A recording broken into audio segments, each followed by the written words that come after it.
শিশুদেরকে সুনাগরিক হিসেবে বড় করে তোলা আমাদের দায়িত্ব। শিশুদের সর্বোচ্চ বিকাশ ঘটে তখন যখন তারা খুব আনন্দের মাধ্যমে বড় হওয়ার সুযোগ পায়।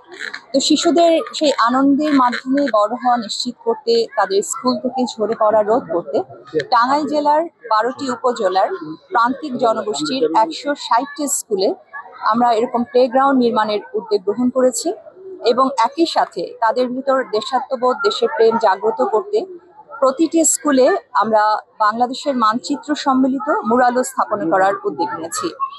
আমাদের দেশের আসলে বেশিরভাগ শিশুই যে সুষ্ঠু বিকাশের তাদের যে পরিবেশ থাকা উচিত সেটা থেকে বঞ্চিত হয়, যেটা উন্নত বিশ্বে শিশুরা অনেক সুবিধা নিয়ে অনেক ধরনের তাদের জন্য সুষ্ঠু বিকাশের পথ সেখানে থাকে। তো আমার চাওয়া যেটা যে আমাদের প্রান্তিক জনগোষ্ঠীর শিশুরাও যেন আমাদের সীমিত সামর্থ্যের মধ্যে সবটুকু দিয়ে যেন আমরা তাদেরকে সর্বোচ্চ আনন্দ দিয়ে বড় করতে পারি।